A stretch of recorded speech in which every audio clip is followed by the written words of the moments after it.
एक राज्य में एक राजा था। उसका एक वफादार मंत्री था। राजा का मंत्री बहुत बुद्धिमान था। वह अक्सर कहा करता था कि जो भी होता है अच्छे के लिए होता है। एक बार राजा अपने सिंहासन पर बैठा था। मंत्री भी उसके बगल में ही बैठा था। अचानक मंत्री की तलवार राजा के पैर पर गिर गई और उसके पैर की एक उंगली कट गई। तभी मंत्री ने कहा, महाराज, जो भी होता है अच्छे के लिए होता है। राजा यह सुनकर बहुत गुस्सा हुआ। उसने मंत्री से पूछा कि मेरी उंगली कट गई और तुम कह रहे हो कि यह अच्छे के लिए हुआ है, इसमें क्या है? राजा गुस्सा हो गया और मंत्री को जेल में कैद करने का आदेश दे दिया। मंत्री को इस बात का कोई दुख नहीं हुआ और वह जेल जाते समय उसने राजा से फिर से कहा, जो भी होता है अच्छे के लिए होता है। राजा यह सुनकर हैरान हो गया। उसने सोचा कि यह कितना अजीब व्यक्ति है। वह जेल जा रहा है और कह रहा है, जो भी होता है अच्छे के लिए होता है। इस घटना को अब 3 महीने बीत गए थे। एक दिन राजा अपने सैनिकों के साथ घोड़ों पर सवार होकर शिकार के लिए गए। सभी एक घने जंगल के अंदर चले गए। राजा एक हिरन का पीछा करते हुए घने जंगल में और आगे निकल गया और अपने सैनिकों से अलग हो गया। हालांकि वह हिरन को पकड़ नहीं सका, लेकिन वह अपना रास्ता खो चुका था और घने जंगल में खो गया। जब राजा को यह एहसास हुआ कि वह बहुत दूर आ चुका है और वह जंगल से बाहर निकलने का रास्ता ढूंढने लगा, अचानक राजा को उस जंगल में रहने वाले आदिवासियों के एक समूह ने घेर लिया। उन आदिवासियों का कबीला ना तो राजा के राज्य में था और ना ही वे राजा को पहचान। उन्होंने राजा को पकड़ लिया और अपने कबीले में ले गए। वे आदिवासी एक ऐसे इंसान की तलाश में थे जिसे वह मारकर अपने देवता को खुश करने के लिए सके। राजा उनसे उसे छोड़ देने की विनती कर रहा था, लेकिन उन आदिवासियों को राजा की भाषा समझ में नहीं आई।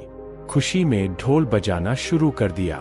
उन्होंने राजा को अपने कबीले में ले आए, उसे नए कपड़े पहनाए, उसके गले में फूलों की माला डाली गई और उसे बलि के लिए तैयार किया। ठीक उसी समय जब वह राजा को मारने वाले थे, कभी लेकर मुखिया ने देखा कि राजा के पैर की एक उंगली कटी हुई है।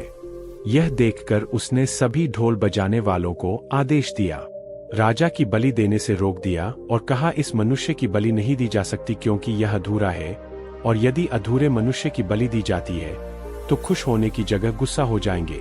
इसलिए उन्होंने राजा को छोड़ने का निर्णय ले लिया। राजा खुशी खुशी जंगल से अपने महल में लौट आया।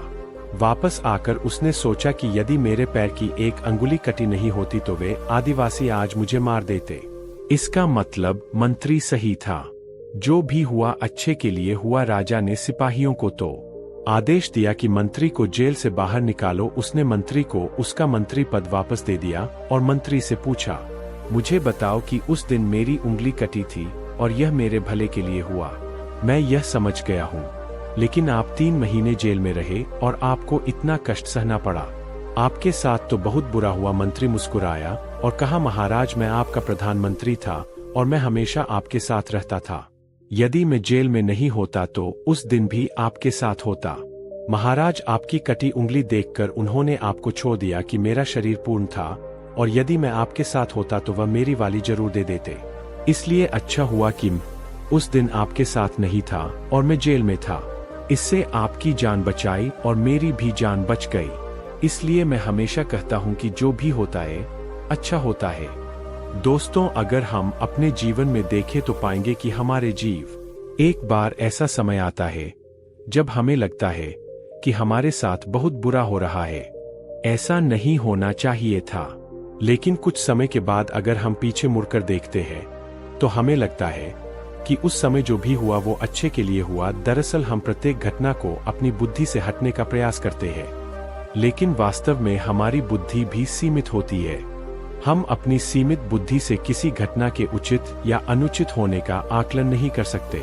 पूरा संसार कर्म पर आधारित है। जो अच्छे कर्म करता है उसे सुख मिलता है और जो बुरे कर्म करता है उसे दुख मिलता है। इसलिए अगर आप किसी दुखद दौर से गुजर रहे हैं तो हमेशा याद रखें कि आपके बुरे कर्म कट रहे हैं और प्रकृति आपको आपके बुरे कर्मों का फल देकर हर समय उन्नति की ओर ले जा रही है। यह सृष्टि हमारे दुश्मनों द्वारा नहीं बनाई गई है। इसलिए इस दुनिया में कुछ भी गलत नहीं हो सकता। इसलिए अपने दिमाग से यह ख्याल निकाल कि आपके साथ कुछ बुरा हो सकता है, और हमेशा याद रखिए कि कभी कभी जो भी होता है अच्छे के लिए ही होता है। दोस्तों, आपने आज के इस वीडियो से क्या सीखा मुझे आप कमेंट में बता सकते हैं। इसी के साथ में उम्मीद है कि आपको आज की वीडियो पसंद आई होगी, तो इस वीडियो को उस इंसान को शेयर करें जिसे यह कहानी सुनने की जरूरत है, और उसी के ठीक बाद चैनल को सब्सक्राइब करें। तो चलिए फिर मिलते हैं ऐसी एक और नई वीडियो में एक नए मैसेज के साथ। तब तक के लिए अपना ख्याल रखें। धन्यवाद और नमो बुद्धाय।